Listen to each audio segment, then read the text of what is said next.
السلام علیکم ورحمۃ اللہ وبرکاتہ۔ بہت ہی پیارے مسلمان بھائی اور بہنوں، میں غلام مصطفیٰ اپنے چینل پیام اسلام سے آپ سے مخاطب۔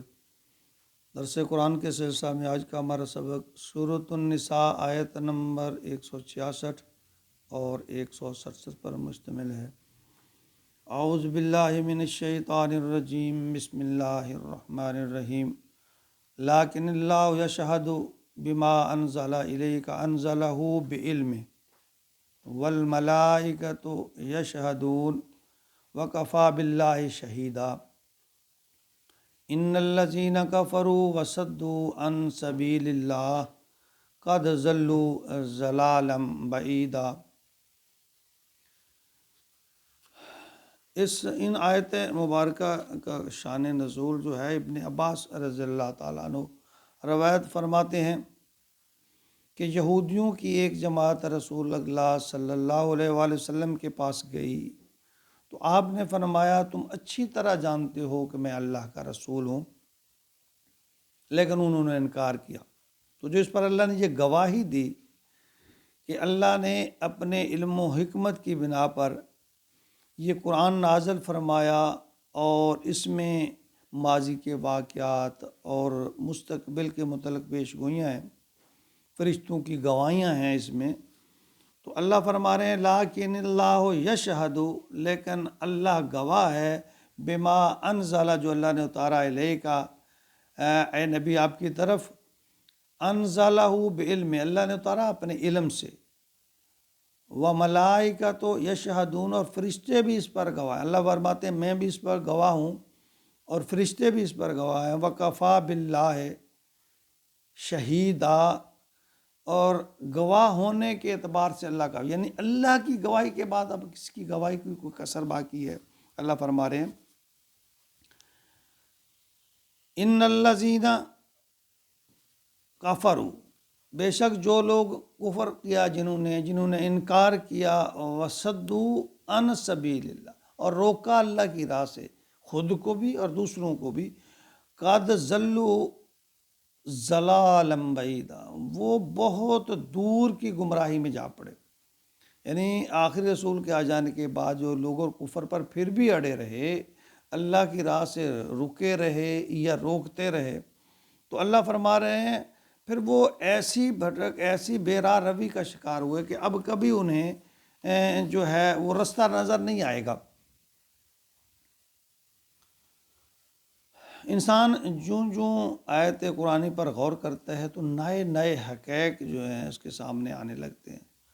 قرآن مجید میں زمین کی اور زمین یا سمندر کی تہوں میں جو چھپے خزانوں کا بھی ذکر ہے، آسمان کے نظاروں کا بھی ذکر ہے، اور اس کی تصدیق آج کی جدید سائنس بھی کر رہی ہے کہ دیکھیں سمندر کی تہوں میں اور زمین کی جو نیچے کتنے خزانے چھپے ہوئے ہیں، اور آج لوگ، دنیا اس کو نکار رہی ہے۔ یعنی اس میں تصدیق سائنس نے جو کی ہے، اس کے بارے میں فرمایا کہ قرآن میں ہر بات جو ہے نا اللہ نے دلیل سے کی ہے، واضح دلیل۔ یعنی جن لوگوں نے حق کی اتباع نہ کی، انہوں نے کفر کیا ہے، اور یا جو لوگ راہ حق سے گمراہ کیا، انہوں نے اپنے آپ کو بھی یا دوسروں کے، ان کے بارے میں اللہ فرما رہے ہیں کہ انہوں نے اپنی جانوں پر ظلم کیا ہے۔ اور لوگ اچھی طرح لوگوں جان لو کہ تمہارے پاس اللہ کی طرف سے انبیاء رسل آ چکے ہیں، حق آ چکا ہے، بس اس میں ایمان لے آؤ۔ خیر تمہاری اس میں ہے کہ تم ان کی فرما برداری کرو۔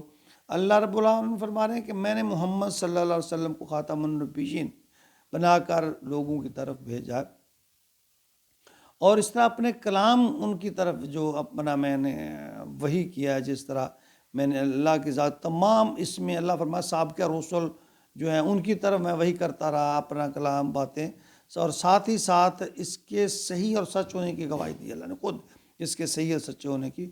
تو قرآن پاک میں اللہ کی ذات میں تمام جو علوم میں الہیہ ہیں یا اور احکام شرعیہ ہیں یا اخبار غیبہ، یعنی غیب کی جو خبریں ہیں، وہ سب قرآن میں سمو کے رکھ دی اللہ تعالیٰ نے۔ کہ ہر طرح کے اوامر و نہی، یعنی امر جیسے بالمعروف نہی عن المنکر، ان دونوں کا اللہ تعالیٰ فرماتا بڑی تفصیل کے ساتھ اللہ تعالیٰ نے ذکر کیا ہے۔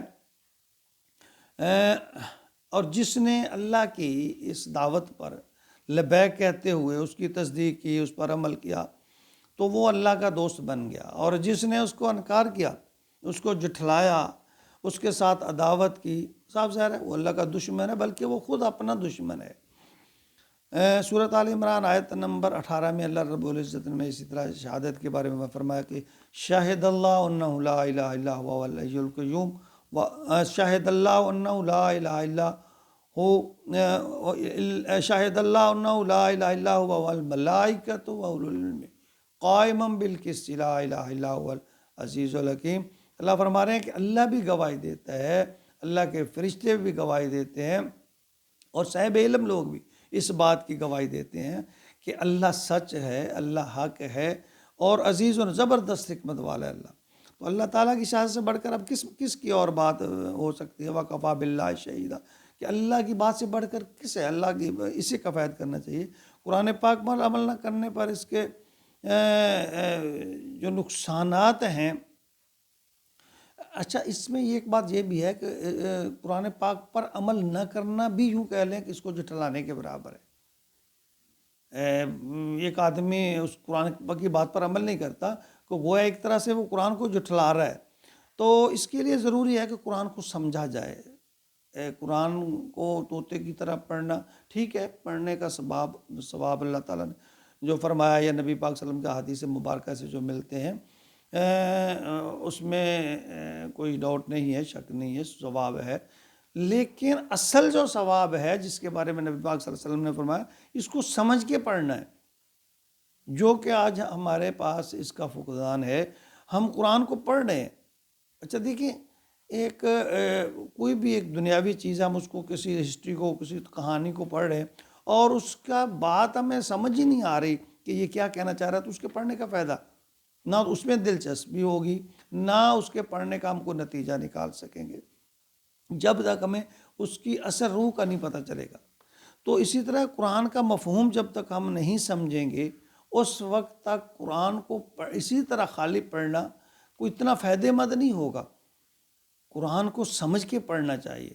اب بات یہ جی قرآن عربی زبان میں ہے، کون پڑھے کون سمجھے، تو دیکھیں ہم انگریزی بھی سمجھ لیتے ہیں، چینی سیکھ لیتے ہیں، اور بہت سی زبانیں ہم جان لیتے ہیں، وہ سیکھ لیتے ہیں، سمجھ لیتے ہیں، لیکن قرآن پاک کی جب باری آتی ہے، وہ جی وہی عربی میں ہے، کون سا سیکھے، علماء بتا دیتے ہیں، نہیں، یہ کوئی عذر نہیں ہے۔ قرآن پاک ہر کسی کے لیے لازم ہے اس کو سیکھ کر پڑھے۔